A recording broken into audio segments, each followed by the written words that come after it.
Dans les colonies d'abeilles où chaque abeille est affectée à une tâche spécifique, la seule exception concerne l'abeille mâle.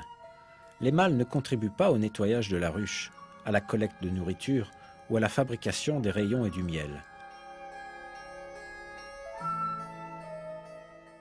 La seule fonction des abeilles mâles dans la ruche est d'inséminer la reine. Les mâles ne possèdent pratiquement aucune des caractéristiques que possèdent les autres abeilles. Les abeilles ouvrières ont la responsabilité de toute la colonie.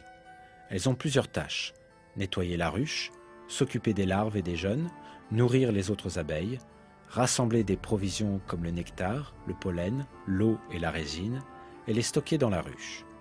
Bien que ce soient des femelles comme la reine, leurs ovaires ne sont pas matures.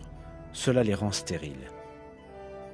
Les caractéristiques de ces créatures sont décrites dans la sourate An-Nahl du Coran, qui signifie l'abeille.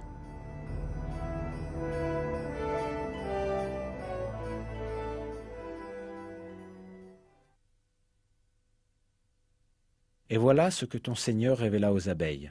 Prenez des demeures dans les montagnes, les arbres et les treillages que les hommes font, puis mangez de toute espèce de fruits, et suivez les sentiers de votre Seigneur, rendus faciles pour vous.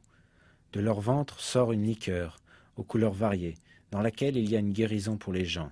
Il y a vraiment là une preuve pour des gens qui réfléchissent.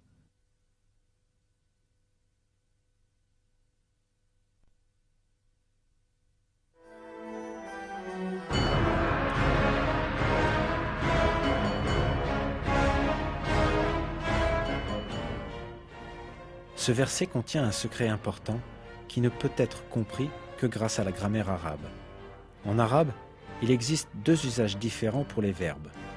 En fonction de l'usage, il est possible de déterminer si le sujet est une femelle ou un mâle. En fait, les verbes utilisés pour les abeilles dans le verset sont utilisés avec le format des verbes au féminin. À travers cela, le Coran indique que les abeilles qui œuvrent à la construction du miel sont les femelles. On ne doit pas oublier que le sexe des insectes ne peut se révéler que par les observations biologiques modernes.